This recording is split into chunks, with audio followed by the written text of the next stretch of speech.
Good morning plus two class. Die nitrogen का topic जो है आपका चला हुआ है बेटा, और कल मैंने आपको इसकी प्रिपरेशन लेबोरेटरी के अंदर प्रिपरेशन और इसकी जो है प्रॉपर्टी जो है आपको जनरल जो प्रॉपर्टी वो थी वो करवाई थी।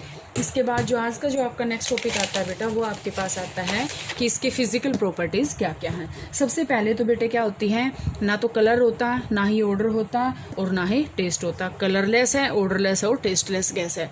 ठीक है। सेकंड, अगर हम पॉइंट की बात करें तो नॉन टॉक्सिक गैस है। अगर ये टॉक्सिक गैस होती तो आपको 10th क्लास में क्वेश्चन आया था कि चिप्स वगैरह कुरकुरे वगैरह के पैकेट में कौन सी गैस फ्लश की जाती है, तो वो क्या होती है, नाइट्रोजन।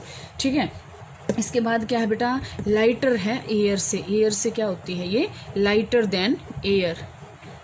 ठीक है, लाइटर देन एयर, एयर से हल्की होती है। ठीक है। इसके बाद क्या होती है, सोल्यूबल होती है वाटर के अंदर, लेकिन आपके पास इसमें अलग अलग मेजरमेंट आएंगे। ठीक है। मेल्टिंग पॉइंट इसका क्या होता है, 63.2 केल्विन। इसका ये क्या है, मेल्टिंग पॉइंट है। बॉइलिंग पॉइंट इसका क्या होता है, 77.2 केल्विन। ठीक है। इसके बाद आपके पास नॉन टॉक्सिक है, तो ये क्या है, नॉन पॉइजनस भी है। लेकिन एनिमल्स क्या होता है बेटा, एनिमल्स से ये जो एटमॉस्फेयर ऑफ मतलब एटमॉस्फेयर के अंदर अगर नाइट्रोजन है ओनली और ऑक्सीजन नहीं है तो वो जो एनिमल्स हैं वो मर सकते हैं। अब सिंपल सी बात है, ऑक्सीजन अगर नहीं है, अकेले नाइट्रोजन है, तो नाइट्रोजन नॉन टॉक्सिक तो है लेकिन ऑक्सीजन का काम थोड़ी करेगी ये। तो ऑक्सीजन के एब्सेंस में मतलब लैक ऑफ ऑक्सीजन की प्रेजेंस में अगर अकेली नाइट्रोजन गैस है तो वो सर्वाइव नहीं कर पाएगा। ठीक है। अब इसके बाद ये क्या होती है बेटा, लिक्विफाइड कर सकते हैं हम इसको। लिक्विफाइड है, क्या है ये, लिक्विफाइड है और चारकोल के द्वारा ये क्या की जाती है, एड्जॉर्ब की जाती है। ये पॉइंट आपके पास अच्छा है कि यहाँ से आपके पास ये 1 मार्क्स का क्वेश्चन सरफेस केमिस्ट्री में भी आ सकता है कि चारकोल के ऊपर अगर हम नाइट्रोजन गैस को करें तो एब्जॉर्ब होगी या एड्जॉर्ब होगी, तो वो क्या होगी, एड्जॉर्ब होगी। ठीक है। इसके बाद इसकी जो नेक्स्ट प्रॉपर्टी आती हैं वो आती है इसकी केमिकल प्रॉपर्टी।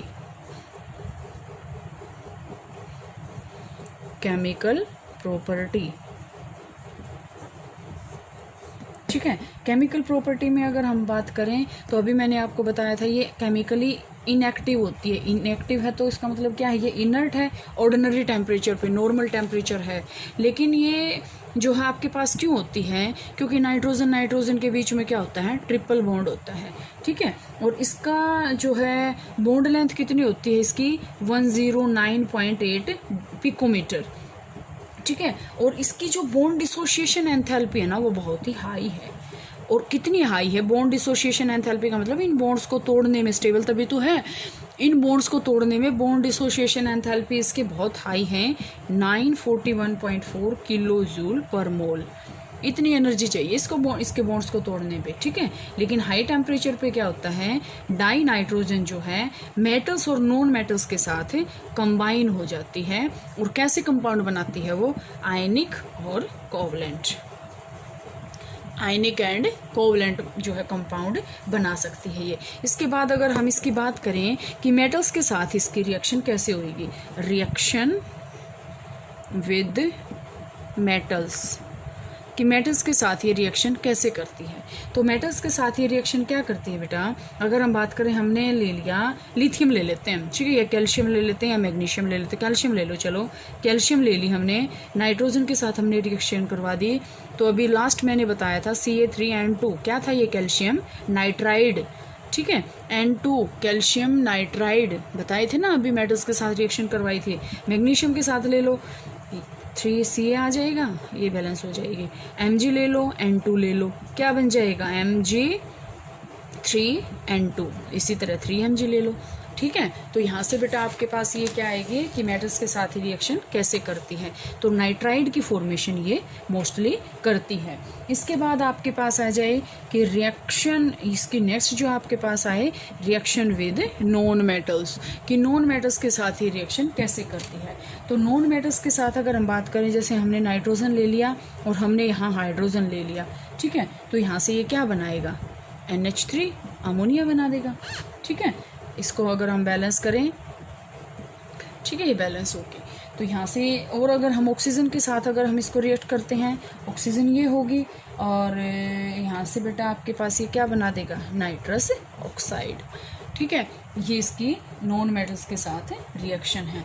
इसके बाद बेटा आपके पास क्या आएगा, N2 आ गया, रिएक्शन विद नॉन मेटल आ गया।